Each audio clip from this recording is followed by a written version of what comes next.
Selamat siang again everybody. Salam hari Senin. Hari ini alhamdulillah kita bertemu kembali ya. Siapa yang malas saya gigit nanti ya.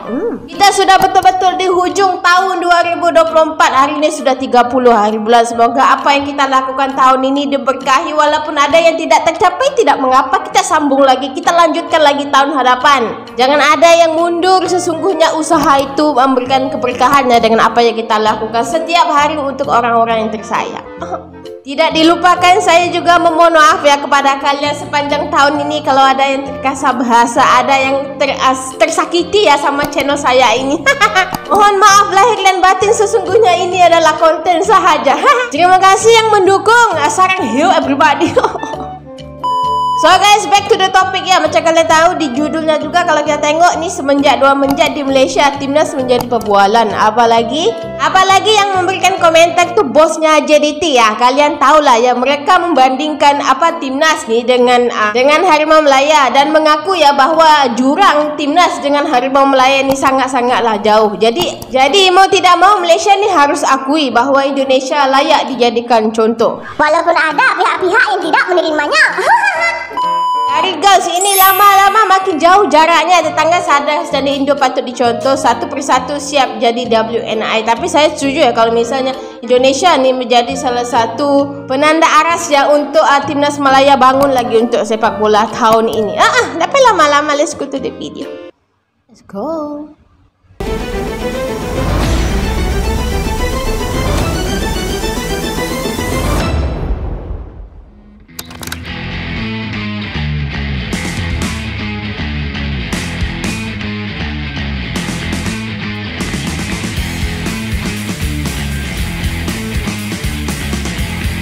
Ini boleh gak guys, Indonesia menjadi tulang ataupun memberi tunjuk ajar ya untuk Harimau Melaya? Komen di bawah.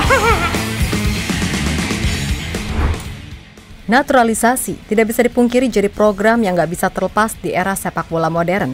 Dan Indonesia dinilai jadi tim yang paling aktif untuk saat ini setidaknya di kawasan ASEAN. Yap, dengan materi pemain yang ada, gak heran jika Indonesia kini punya standar tinggi untuk bersaing di top level Asia. Sehingga secara tak langsung, itu juga yang memicu para negara tetangga mencontoh apa yang dilakukan Indonesia. Meskipun begitu, nggak semua bisa segampang Indonesia, yang bahkan baru-baru ini, Santer akan kembali dapat pemain baru, yakni Samuel Silalahi. Ya, pemain 19 tahun berdarah Batak yang kini main untuk tim kasta teratas Liga Norwegia, Strømsgodset, di mana Samuel melalui story Instagramnya, terpantau untuk saat ini sedang ada di Indonesia untuk menikmati libur Natal dan Tahun Baru bersama keluarganya.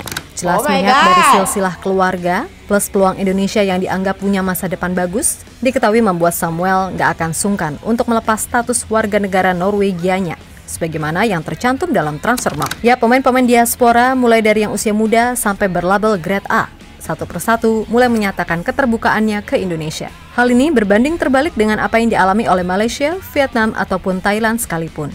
Sehingga wajar. Ini jujur ya kalau ada namanya iri sama Indonesia. Mana kita tahu Malaysia dia time naturalisasi gagal terus ya, tidak ada yang lolos.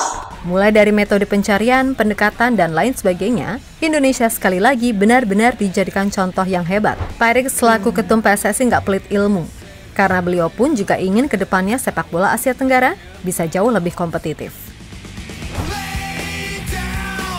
Nih Pak Erik nih paket komplit milik Indonesia ya.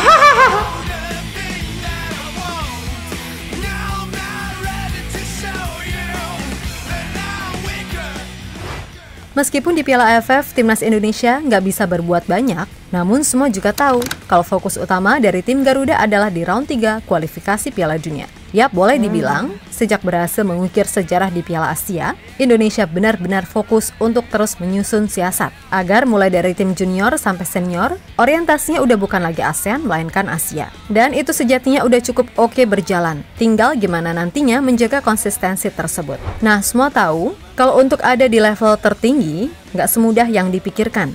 Dan Pak Erik pun sadar akan hal itu.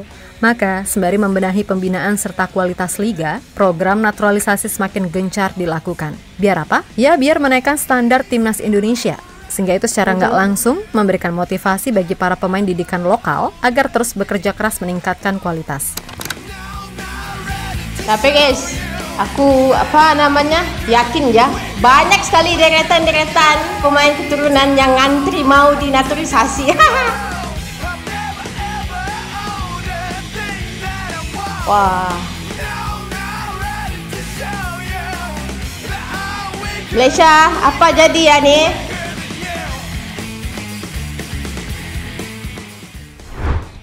Ya, berkaca soal naturalisasi, tentu apa yang dilakukan oleh PSSI sekarang ini nggak sekedar ngasal kayak dulu, di mana tetap ada standar kualitas yang mesti dipenuhi, di samping pemain itu juga harus memiliki ikatan dengan Indonesia. Maka dari itu, sekarang kita bisa lihat sendiri, adanya pemain seperti Tom Haye, Jesus, Kelvin Verdong, Ragnar Oratmangun, Sandy Walsh, Jordi Amat, Shane Patinama, Eleanor Reinders, Michelle Kars, hingga Martin Pas. Semuanya memiliki rekam jejak karir yang menjanjikan, sehingga bisa membuat tim Garuda ada di posisi sekarang ini.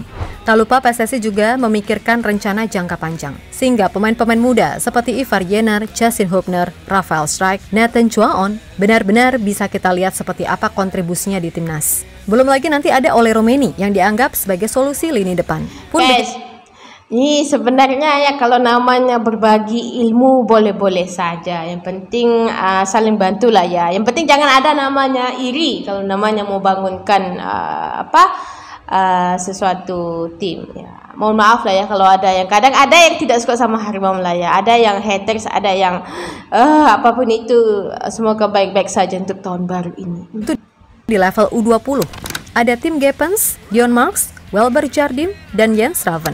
Lalu di U17 ada Matthew Becker. Yap, selain mencari grade A, tentu PSSI juga beneran fokus mencari pemain diaspora yang usianya muda. Tercatat dalam list, masih ada nama-nama yang beneran menyatakan keterbukaannya untuk membela timnas Indonesia. Entah itu yang usia muda sampai statusnya grade A sekalipun. Mauro Zelstra, Dean Aysel, Dean James, Adrian Wibowo, Daniel Klein, Tristan Guyer, Jerry Ruwald, sampai Emil Audero Mulyadi. Yap, mereka semua adalah nama-nama terdekat yang beneran udah menyatakan siap membela Indonesia andai PSSI bergerak cepat untuk menghubungi.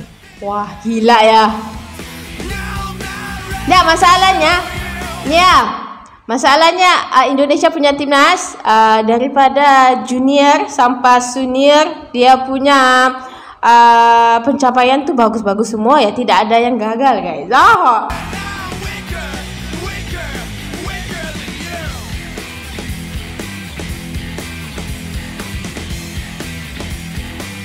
Tapi semuanya bule-bule ya. Kalau orang-orang Arab tidak ada kan guys.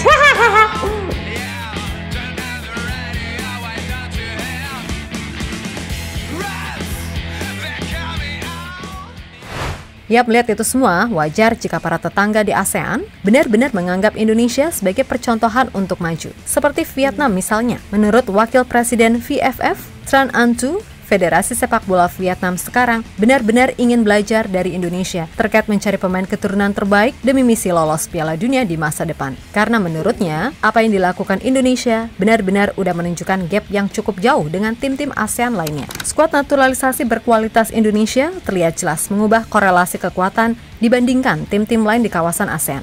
Ucap Tran Anh Tu dikutip dari Soha.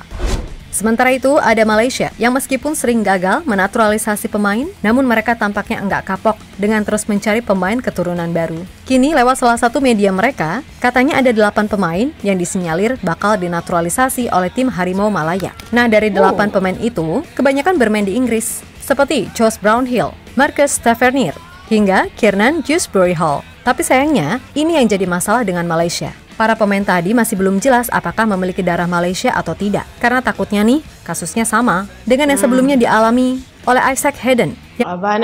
Cukup lah ya yang sebelum ini kejadian-kejadian yang memalukan. Apalagi naturalisasi, belum apa-apa sudah dibilang lolos, ternyata tidak ya. Kecewa! Tidak memiliki darah Malaysia, tapi malah tetap diklaim oleh fans dari negeri jiran. Kalau gitu kan bikin malu, woy. Nah, nggak pengen Malaysia kembali dipermalukan oleh medianya sendiri, Prince Johor akhirnya turun tangan, di mana bos dari klub elit Malaysia, Johor Darul Takzim itu, bahkan mengaku banyak pemain incaran yang tidak tahu di mana negara Malaysia terletak. Ya, pengakuan itu diucap oleh Prince Johor dalam akun Twitternya, yang mana pria yang akrab disapa TMJ tersebut tahu karena selama ini dirinya juga melakukan research soal pemain-pemain mana yang bisa dinaturalisasi. Dan saat ditanya banyak yang tidak tahu di mana letak negara Malaysia, mau ngakak sih, tapi takut nyakitin. Maka dari itu, melihat sikon yang ada, TMJ meminta semua orang yang ada di federasi bisa belajar dari Erick Thohir, yang bagaimanapun telah berhasil membuat Indonesia jadi tim yang seperti sekarang ini. Itulah masalahnya dengan sepak bola Malaysia. Orang-orang di industri sepak bola yang disfungsional, tidak ada visi, komitmen, pengetahuan, dan semangat. Misalnya Erick Thohir mempunyai uang, pengetahuan, kontak internasional, dan passion. Pasalnya, mungkin namanya menjadikan Indonesia ini sebagai penunjuk aras ya buat maju lagi Harimau Malaya. Mungkin ada yang tidak terima, tapi hakikatnya mau begitu ya. Mulai Indonesia makin membaik dalam proyek infrastruktur sepak bola, kompetisi, dan timnasnya, kata Prince Johor pada media.